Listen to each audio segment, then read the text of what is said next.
श्री गणेशाय नमः। जय श्री राधे कृष्ण।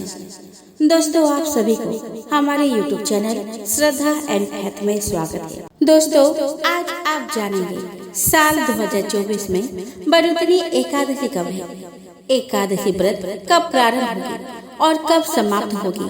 आप जानेंगे इस दिन के कुछ शुभ और अशुभ मुहूर्त के बारे में। आप जानेंगे भगवान लक्ष्मी नारायण की किस विधि से पूजन करें ताकि उनकी कृपा हमेशा आप पर बनी रहे। इस दिन क्या खाए और क्या ना खाए, इस दिन क्या करें और कौन सी चीज भूल से भी नहीं करना चाहिए। भगवान विष्णु को प्रसन्न करने के लिए किस मंत्र का जाप करें। आप जानेंगे पारण कब करें, पारण किस चीज से करें।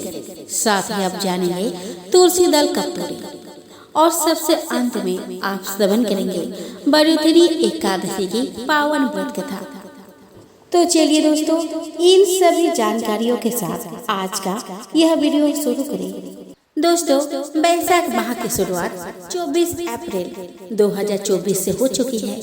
बैसाख माह हिंदू नवे वर्ष का दूसरा महीना है, जिसका धार्मिक दृष्टि से बेहद खास महत्व है। बैसाख माह के कृष्ण पक्ष में पड़ने वाली एकादशी तिथि को बढ़ोतरी एकादशी कहा जाता है। यह भगवान विष्णु को प्रसन्न करने का सबसे पुण्यदायक एकादशी मानी जाती है। हिंदू धर्म में बढ़ोतरी एकादशी तिथि का विशेष महत्व है। दोस्तों, बढ़ोतरी का अर्थ होता है सुरक्षित या जिसे बचा कर रखा जाए। इसीलिए भगवान विष्णु के भक्त सुखमय जीवन की कामना के साथ यह व्रत रखते हैं। इस बार यह व्रत 4 मई 2024 को पड़ रहा है, यानी कि शनिवार को। बढ़ोतरी एकादशी के दिन गंगा समेत अन्य पवित्र नदियों में स्नान ध्यान कर भगवान विष्णु की पूजा उपासना करने का विधान है। साथ ही इस एकादशी का व्रत भी रखा जाता है। धार्मिक मान्यता है कि एकादशी व्रत करने से व्यक्ति के सारे पाप धुल जाते हैं।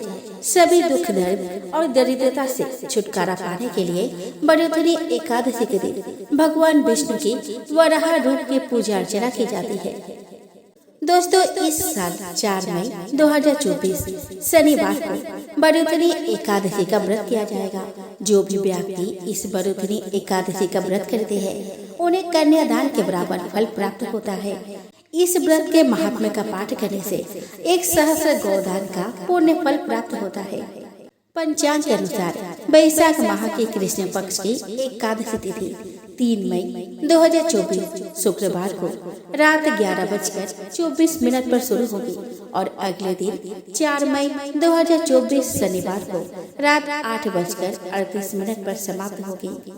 तो हमें शुद्ध रूप से एकादशी व्रत के लिए जो समय प्राप्त हो रहा है वह है 4 मई 2024 शनिवार को। आप सभी 4 मई को एकादशी व्रत धारण करेंगे। एकादशी व्रत में 10वें के दिन से ही नियमों का पालन करना चाहिए। तो 3 मई को 10वें के दिन के नियमों का पालन करें। 4 मई को एकादशी व्रत धारण करें और फिर 5 मई को इस व्रत का पालन करें। इस दिन का पूजा का समय रहेगा 4 मई सुबह 7:18 AM से लेकर सुबह 8:58 AM तक। बढ़ोतरी एकादशी का व्रत का पारण 5 मई 2024 रविवार को सुबह 5:37 से लेकर सुबह 8:17 तक किया जाएगा। इस दिन द्वादशी तिथि शाम 5:41 पर खत्म होगी। दोस्तों, इस बार एकादशी व्रत का पारण रविवार को है और एकादशी व्रत के नियम के अनुसार एकादशी के दिन तुलसी में जल अर्पित नहीं किए जाते और द्वादशी के दिन जल अर्पित किया जाता है। द्वादशी तिथि रविवार को है और नियम के अनुसार रविवार को भी तुलसी के पौधे में जल नहीं दिया जाता, पर 2 दिन जल न देने से तुलसी का पौधा सूख सकता है, जिससे हमें दोष लग सकता है।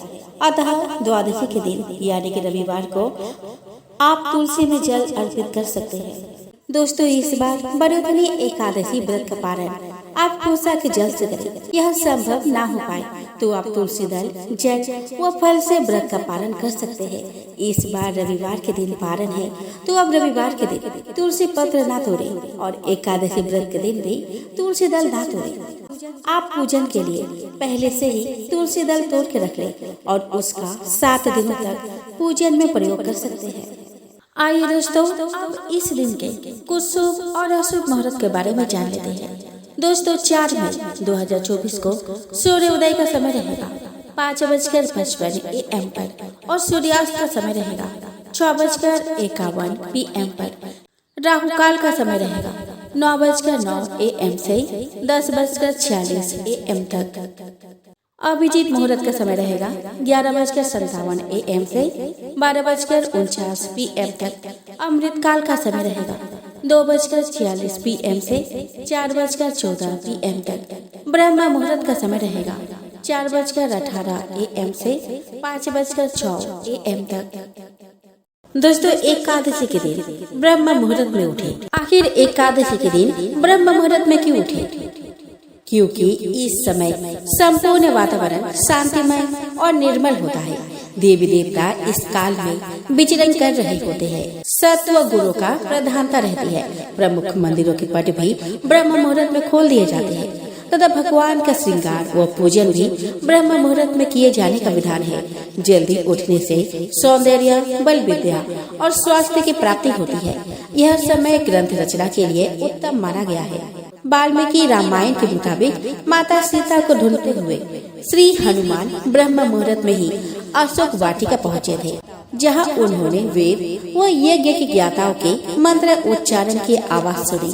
इसीलिए आप ब्रह्म मुहूर्त में उठ जाए। उसके बाद स्नान कर ले। स्नान करते समय पवित्र नदियों गंगा, यमुना, सरस्वती आदि का ध्यान करें। स्नान करने के बाद साफ धुले हुए वस्त्र पहने। तत्पश्चात अपने पूजा घर में जाकर भगवान विष्णु की मूर्ति के समक्ष बैठकर हाथ में जल लेकर एकादशी के व्रत का संकल्प ले। एकादशी की पूजा का सारा सामान रोली, चावल, फूल, अगरबत्ती, चंदन आदि एकत्रित कर ले। इस सामग्री से भगवान विष्णु का पूजन करें। भगवान विष्णु को चंदन, फल और तुलसी दल अर्पित करें। आप तुलसी को लाल चुनरी पहनाएं। आप तुलसी के पास दीपक जलाएं और 11 या 21 बार परिक्रमा लगाएं। इसके बाद तुलसी चालीसा का पाठ और आरती करें। तुलसी को खीर, फल और मिठाई का भोग लगाएं। तुलसी पूजा के दौरान मंत्रों का जाप करने से सुख समृद्धि के योग बनते हैं। भगवान विष्णु और माँ लक्ष्मी का आशीर्वाद प्राप्त होता है। घर में सुख शांति का आगमन होता है।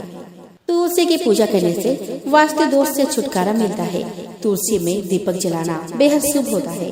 तुलसी पूजा करने से इंसान के पास भूत प्रेत और आदि नकारात्मक आत्माएं नहीं आती है। मान्यता है कि एकादशी का व्रत का पारण चावल खाकर करना चाहिए। एकादशी पर चावल खाने की मनाही होती है, लेकिन द्वादशी के दिन चावल जरूर खाने चाहिए। द्वादशी के दिन चावल खाने से व्यक्ति को रेंगने वाले जीव की योनि से मुक्ति मिल जाती है। व्रत पारण के भोजन में घी का प्रयोग करें। गाय के शुद्ध घी से ही व्रत का पारण करें।